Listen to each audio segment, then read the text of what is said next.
കാറ്റത്തെ കിളിക്കോട് സീരിയലിന്റെ latest episode review ആണ് പറയുന്നത്. അങ്ങനെ സുനന്ദയെ പെണ്ണ് കാണാൻ വന്ന് ആ ഒരു ചെക്കൻ വന്നിട്ട് ഭാസ്കരനോട് കാര്യങ്ങളൊക്കെ തിരക്കുന്നുണ്ട്. പെണ്ണ് എങ്ങനെയുണ്ട് എന്നും കുടുംബം എങ്ങനെയുണ്ട് എന്നൊക്കെ ചോദിച്ചു കഴിഞ്ഞപ്പോൾ ഭാസ്കരൻ പറയുന്നുണ്ട്, എന്റെ പൊന്നെ, ഇതുപോലൊരു കുടുംബത്തിലാണോ നിങ്ങൾ പെണ്ണ് കാണാൻ നോക്കുന്നത്? നിങ്ങൾക്ക് വേറൊരിടത്തു നിന്ന് പെണ്ണ് കിട്ടാഞ്ഞിട്ടാണോ നിങ്ങൾ അതുപോലൊരു കുടുംബത്തിലേക്ക് പോകുന്നത്?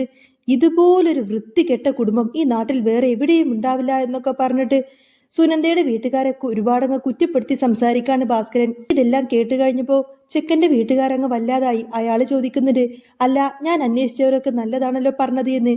അന്നേരം ഭാസ്കരൻ പറയുന്നുണ്ട്, അവരൊക്കെ അങ്ങനെയല്ലേ പറയുള്ളൂ. ഈ പറയുന്ന സുനന്ദ എന്റെ അകന്ന ബന്ധത്തിലുള്ളതാണ്.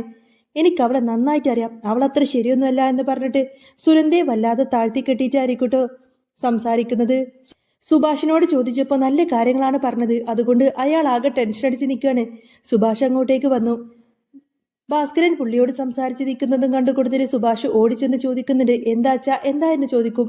അന്നേരം ഇയാള് അച്ഛനും മോനുമാണെന്ന് അറിഞ്ഞപ്പോൾ തന്നെ, അല്ല, മോൻ നേരത്തെ തന്നെ പറഞ്ഞത് ഇങ്ങനെയല്ലല്ലോ, ആ പെൺകുട്ടി നല്ലതാണ്, കുടുംബം നല്ലതാണെന്നല്ല പറഞ്ഞത് എന്ന് പറയും. ഇത് കേട്ടപ്പോൾ ഭാസ്കരൻ അങ്ങ് ദേഷ്യം വന്നു. നിനക്ക് എന്താടാ, തലക്ക് വല്ല ഓളമുണ്ടോ? നീ എന്തിനാ അങ്ങനെയൊക്കെ പറയാൻ പോയത്?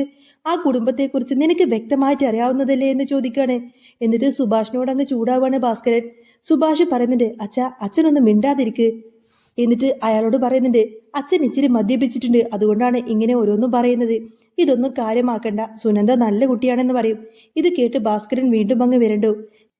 എടാ, ഞാൻ മദ്യപിച്ച അത് ഇത്തിരിയൊക്കെയുള്ളൂ, പക്ഷേ ഇത് പറയുന്നത് സത്യാവസ്ഥയാണ്. അവളും കുടുംബക്കാരും ഒട്ടും ശരിയല്ല എന്ന് ഭാസ്കരൻ ഉറപ്പിച്ചു പറഞ്ഞു. ഉടനെ തന്നെ സുഭാഷ് അയാളോട് പറയുന്നുണ്ട്, ചേട്ടാ, ചേട്ടൻ അതൊന്നും വിശ്വസിക്കണ്ട. നിങ്ങൾ എത്രയും പെട്ടെന്ന് തന്നെ ആ ഒരു കല്യാണത്തിന് വേണ്ടുന്ന ഒരുക്കങ്ങളൊക്കെ നടത്തിക്കോ എന്ന് പറയും.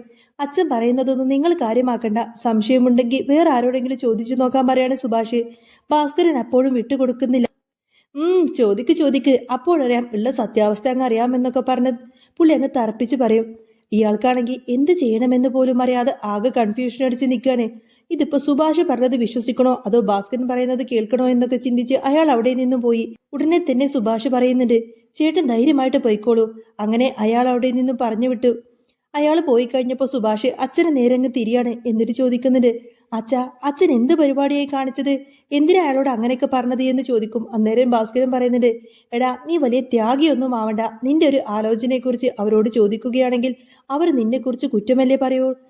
പിന്നെ നീ മാത്രമായിട്ട് എന്തിനാ ആ കുടുംബത്തെ ഇങ്ങനെ താങ്ങാൻ നടക്കുന്നത് എന്ന് ചോദിക്കും.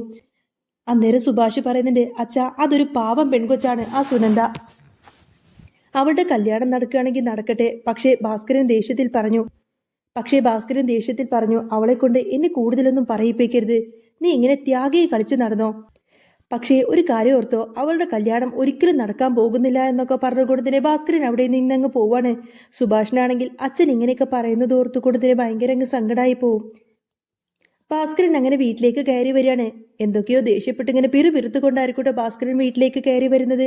എടാ, അവൻ ഇത് എന്തിന്റെ കേടാ? എനിക്ക് നല്ല ദേഷ്യം വന്നതാ. അവൻ എത്ര കിട്ടിയാലും പഠിക്കില്ല എന്നൊക്കെ ഇങ്ങനെ പറഞ്ഞുകൊണ്ടിരിക്കുകയാണ് ഭാസ്കരൻ.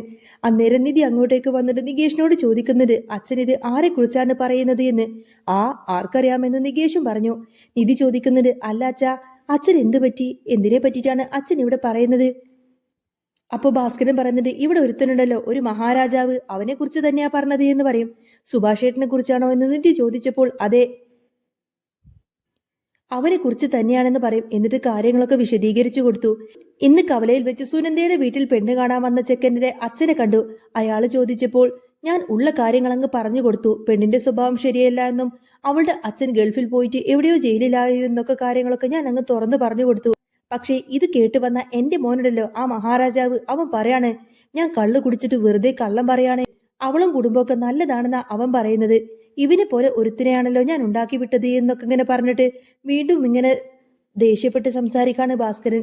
ഇതൊക്കെ കേട്ടിട്ട് നിധിക്ക് വിശ്വസിക്കാൻ പറ്റുന്നില്ല. സുഭാഷേട്ടൻ അങ്ങനെയൊക്കെ പറഞ്ഞുവെന്ന് ചോദിക്കും. സുനന്ദ വേറെ കല്യാണം കഴിക്കുന്നതിൽ സുഭാഷേട്ടന് പ്രശ്നമൊന്നും ഇല്ലേന്ന് അവൾ അത്ഭുതപ്പെട്ടു.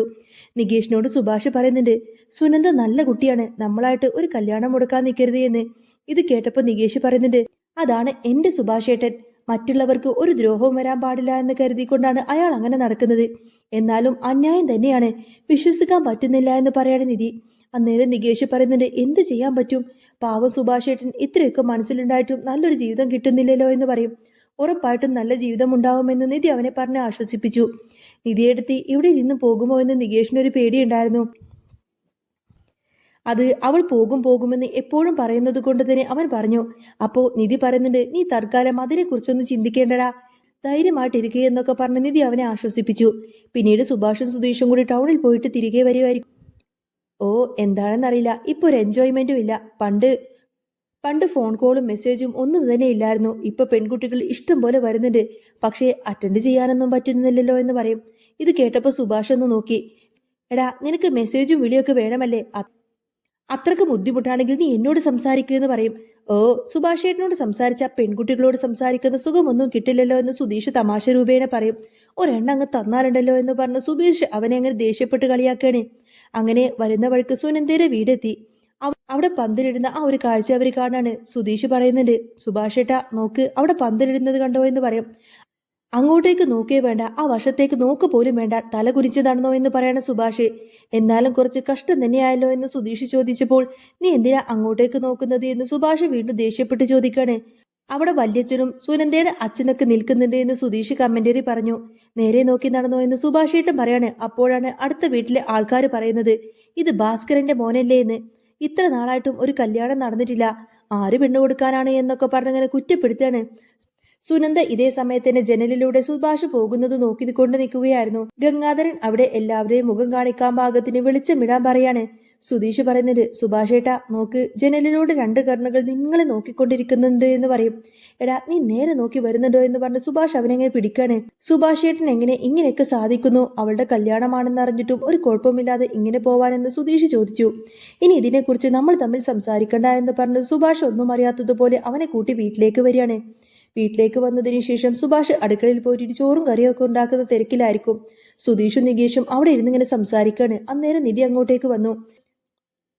എന്താ കരി എന്നൊരു മണം വരുന്നുണ്ടല്ലോ എന്നൊക്കെ ചോദിച്ചുകൊണ്ടാണ് നിധി വരുന്നത്. സുധീഷിന് മണം കിട്ടിയില്ല എങ്കിലും നികേഷ് പറഞ്ഞു, ശരിയാണ്, വരുന്നുണ്ട്. സുഭാഷേട്ടൻ അടുക്കളയിലില്ലേ എന്ന് ചോദിക്കുമ്പോൾ ഉണ്ടെന്ന് പറയും. നികേഷ് വിളിച്ചു പറയുന്നുണ്ട്, സുഭാഷേട്ടാ എന്തോ കരയുന്നുണ്ടല്ലോ. സുഭാഷ് നോക്കിയപ്പോൾ കറി അടിയിൽ പിടിക്കാൻ തുടങ്ങിയിരിക്കുന്നു. ധൃതിയിൽ അത് മാറ്റാൻ നോക്കിയപ്പോൾ പെട്ടെന്ന് സുഭാഷേട്ടന്റെ കൈ അങ്ങ് പൊള്ളി. സുനന്ദയുടെ കല്യാണത്തിന്റെ ടെൻഷൻ ഉള്ളിലുള്ളത് കൊണ്ടായിരിക്കും പെട്ടെന്ന് സുഭാഷേട്ടൻ ഇങ്ങനെയൊക്കെ സംഭവിക്കുന്നത്. കറി കൊണ്ടുവച്ചിട്ട് പറയുന്നുണ്ട്, കുറച്ച് അടിയിൽ പിടിച്ചു, പക്ഷേ മുകളിൽ നിന്നും എടുത്തു കഴിക്കാം, കുഴപ്പമൊന്നുമില്ല എന്ന് പറയും. നിധിയും അങ്ങനെ ചോറെടുക്കാൻ സഹായിച്ചു. ഭക്ഷണം കഴിക്കുമ്പോഴും സുഭാഷ് എവിടെയോ നോക്കിയിരിക്കുകയായിരുന്നു. ചിന്തകളൊക്കെ എവിടെയോ ആണ്. കറി കൂട്ടിയതിനു ശേഷം നികേഷ് ചോദിക്കുന്നുണ്ട്, ഇതെന്താ സുഭാഷ് ഏട്ടാ, ഉപ്പിനകത്തിട്ടിട്ടാണോ ഈ കറി ഉണ്ടാക്കിയത്, അതോ ഇതിനു മുൻപ് ഉപ്പ് മുകളിൽ തൂകിയിരുന്നോ എന്ന്. ഭയങ്കര ഉപ്പാണ്, ബാക്കിയുള്ളവർ ടേസ്റ്റ് ചെയ്തപ്പോഴും ഉപ്പ് കൂടുതലാണെന്ന് മനസ്സിലായി. സുഭാഷിന് ഭയങ്കര സങ്കടമായി. ഹരീഷ് പറയുന്നുണ്ട്, സാരമില്ല സുഭാഷ് ഏട്ടാ, അത്രക്ക് ഉപ്പൊന്നുമില്ല, അഡ്ജസ്റ്റ് ചെയ്യാമെന്ന് പറയും. വേണമെങ്കിൽ രസം കൂട്ടി കഴിക്കാമെന്ന് പറയും. അയ്യോ, എന്തു പറ്റിയെന്നറിയില്ല, ഞാൻ അതൊന്നും ഓർത്തില്ല. രണ്ടാമതും ഉപ്പിട്ടതാണോ എന്ന് സുഭാഷ് വിഷമത്തോടെ പറയും.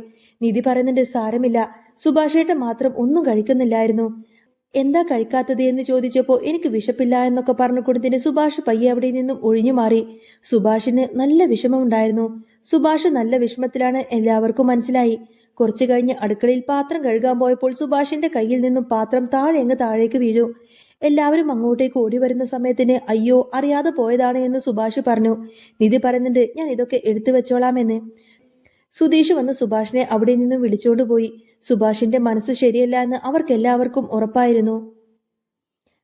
ഭാസ്കരന്റെ വാക്കുകൾ സുഭാഷിന്റെ ഉള്ളിൽ ഒരു കനലായി എരിയുന്നുണ്ടായിരുന്നു. പുറമെ ശാന്തനായി നടക്കുമ്പോഴും സുനന്ദയുടെ കല്യാണ പന്തലിരുന്ന് അവന്റെ നെഞ്ചിൽ ഒരു ഭാരം പോലെയാണ് വന്നു വീണത്. സുധീഷിനെയും നികേഷിനെയും സമാധാനിപ്പിച്ചു വിട്ടുവെങ്കിലും രാത്രിയിൽ ഒറ്റയ്ക്കിരിക്കുമ്പോൾ ആ പഴയ ഓർമ്മകൾ സുഭാഷിനെ വേട്ടയാടി. പണ്ട് സുനന്ദ സുഭാഷേട്ടന് നൽകിയ വാക്കുകൾ, പടിക്കൽ വെച്ച് കൈമാറിയ നോട്ടങ്ങൾ എല്ലാം ഒരു നിമിഷം കൊണ്ട് ഇല്ലാതായോ? അതോ അച്ഛന്റെ വാശിയാണോ ഇതിനൊക്കെ കാരണം? പിറ്റേന്ന് രാവിലെ തന്നെ കവലയിൽ വലിയ സംസാര വിഷയമായിരുന്നു. പെണ്ണ് കാണാൻ വന്നവർക്ക് ആരോ അനോണിമസായി ഫോൺ കോൾ ചെയ്ത് സുനന്ദയുടെ കുടുംബത്തെക്കുറിച്ച് മോശമായിട്ട് സംസാരിച്ചു എന്ന്. അങ്ങനെ നാട്ടുകാർ അടക്കം പറഞ്ഞു തുടങ്ങി. ഇത് കേട്ടതോടുകൂടി തന്നെ സുഭാഷിന്റെ ഉള്ളിൽ ആദി കൂടി. അച്ഛൻ പറഞ്ഞതുപോലെ ആ കല്യാണം മുടങ്ങുമോ? അവൻ നേരെ സുനന്ദയുടെ വീട്ടിലേക്ക് അടുത്തേക്ക് ചെന്നു. അവിടെ പന്തൽ പണി പാതി വഴിയിൽ നിർത്തിവെച്ചിരിക്കുകയാണ്. ഗംഗാധരൻ തലയിൽ കൈവച്ച് ഉമ്മർത്തിരിക്കുന്നു. സുനന്ദ ജനലിലൂടെ പുറത്തേക്ക് നോക്കി നിൽക്കുന്നുണ്ട്. അവളുടെ കണ്ണുകളെല്ലാം തന്നെ കരഞ്ഞു കലങ്ങിയിരുന്നു.